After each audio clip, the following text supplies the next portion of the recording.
Dad was like, yeah, leave the barbecue to me. I'll make the sauce at home. I think it's good enough to sell. I think Dude, he wanted you remember that? Dad wanted to sell his own barbecue sauce. He did. And Mom was like, Ed, we can't more. Taylor Swift's Rhode Island mansion, perched on the edge of the Atlantic, has always had an air of mystery about it. Fans have long speculated about the stories tucked behind its sun-bleached walls and sprawling lawns, but on July 4th, something truly magical unfolded within its gates. That day, the mansion was more than a celebrity hideaway. It became the heart of an unforgettable celebration, a tapestry woven from the laughter, love, and traditions of the Swift and Kelce families. By noon, the estate was buzzing with anticipation. Red, white, and blue bunting framed the porch, fluttering in the ocean breeze, while the scent of sea salt mingled with the promise of barbecue. Taylor, always the consummate curator of atmosphere, was everywhere at once, arranging star-spangled centerpieces with the help of Kelce, Jason Kelce's wife. Kylie's enthusiastic energy was infectious, her laughter echoing across the porch as she and Taylor debated the merits of paper lanterns versus fairy lights. But this was no ordinary A-list gathering. Beneath the celebrity surface, the day pulsed with a warmth that felt universal. Jason Kelce, his usually formidable presence softened by a comical star Tarzan stripes, apron manned the grill. Each flip of a burger was met with cheers from onlookers who delighted in his playful banter. Travis Kelce, never one to shy away from the spotlight, had set up a makeshift cocktail station. Mojitos, lemonades, and the occasional spilled shaker kept everyone guessing and laughing. A failed attempt at juggling a cocktail shaker resulted in a splash of citrus across the lawn, igniting a wave of laughter that rolled through the crowd. What made this gathering special wasn't the fame, nor the carefully curated Instagram moments. It was a blending of two families, icons in their own right, united by something far more enduring than public acclaim. Kylie, radiant and relaxed in a sundress, carried baby Finley nestled against her chest. The infant's gummy grins were instantly contagious, drawing coos from every corner. Taylor, ever the doting honorary aunt, was utterly captivated. She cradled Finley, her eyes sparkling as she whispered to Donna Kelce, "She's so adorable." "I can't look away." Donna's face lit up with pride, and for a moment, there were no pop stars or NFL legends, just mothers, daughters, and grandchildren basking in the glow of family. Nearby, Andrea Swift, Taylor's mother, stood with quiet grace, her gentle smile a mirror to Donna's. The two matriarchs exchanged stories of raising ambitious, talented children, their words forming a bridge over the decades. Their easy camaraderie was a testament to the deep, unspoken understanding that comes from the shared experience of motherhood. The mansion's lawn soon erupted into a playground, the laughter of children mingling with the crash of waves. Kylie orchestrated games of tug-of-war, sack races, and an especially raucous cherry pie eating contest. The air was punctuated by squeals of delight and the rhythmic groans of a tug-of-war rope. Faces were soon smeared with cherry filling, much to the delight of Donna and Andrea, who cheered from the sidelines with glasses of red wine in hand. In these moments, their worlds of music and sports faded away, replaced by the simple joy of togetherness. Taylor, so often seen as untouchable on the world stage, melted into the family fold. She personally served Donna a plate of grilled vegetables, listening intently as Donna recounted stories from Travis and Jason's childhood.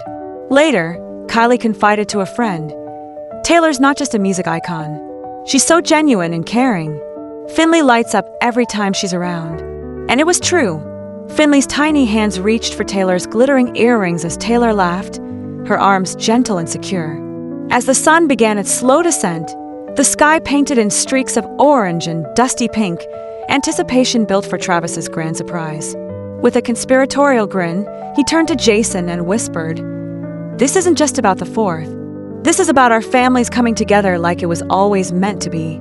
Suddenly, the first firework burst overhead, a shower of gold and red illuminating the faces of the gathered loved ones. Taylor and Travis stood hand in hand, their silhouettes etched against the fireworks' glow, surrounded by the happy chatter and laughter of their families. The evening unfolded like a scene from a dream. Twinkling yellow lights draped the outdoor tent, Vintage speakers played soft melodies, and picnic tables were dotted with checkered blankets. For a few precious hours, the world outside the mansion's gates disappeared. There were no charts to top, no games to win, only the warmth of family and the quiet beauty of shared love. Everywhere you looked, small moments glimmered. Andrea and Donna swapped recipes, their voices rising in friendly competition over whose peach cobbler reigned supreme. Jason taught the youngest kids how to spiral a football, his booming laughter ringing out as he fumbled a particularly tricky pass. Taylor, barefoot in the grass, swayed gently to the music, Finley cradled in her arms. Even the simplest activities, a spontaneous dance-off among the cousins, Donna joining in with theatrical flair, felt monumental in their joy. Gone was the pressure of public life. No one mentioned Grammy wins or Super Bowl rings. Instead, the conversation lingered on favorite holiday traditions, inside jokes, and the healing power of a good homemade pie. Taylor's relationship with the Kelce family, especially Donna, became a quiet highlight. Their private conversations were filled with laughter and mutual respect. At one point, Taylor refilled Donna's drink, an act so natural and unforced that it felt like a daughter caring for her mother. As darkness settled and the final firework faded, the party took on a cozy, storybook quality. Blankets were spread across the lawn, and guests sipped hot cocoa while listening to the ocean's gentle whispers. Travis, ever the entertainer, regaled the group with stories of childhood 4th of July mishaps. One involving a rogue sparkler and a singed eyebrow had everyone doubled over in laughter. Taylor, curled up beside him, added her own tale of a disastrous flag cake attempt, her self-deprecating humor drawing the families even closer. The stories flowed freely, each one a thread in the vibrant tapestry of the night, binding the Swifts and Kelces tighter together. The kids, oblivious to any significance beyond the thrill of the chase, darted after fireflies, their giggles creating a soundtrack to the evening. Kylie, watching her daughters play, leaned toward Andrea and whispered, "This feels like home, doesn't it?" Andrea's eyes glistened as she nodded, her heart full. Before the night could slip away, the families gathered for a final toast under the soft glow of lanterns. Taylor's voice, warm and steady, rose above the crowd. To family, to love, and to moments like this that remind us what matters. Glasses clinked, echoing the unspoken promise of more gatherings to come. The Rhode Island night, alive with fireworks and laughter, became more than a party. It was a celebration of the enduring power of family, one that transcended fame, fortune, and the relentless pace of public life. In the days and years to come, the story of this July 4th would be retold by those who were there, its magic growing with each retelling. The evening's final hours were marked by more cherished moments. Jason and Travis challenged each other to a hot dog eating contest, much to the delight of the kids who counted each bite with gleeful intensity. Andrea guided Kylie through the family's secret peach cobbler recipe, the two women laughing as flour dusted their hands. And as the night deepened, Taylor led a sing-along of classic American folk tunes, her voice blending with the off-key enthusiasm of the children gathered around her.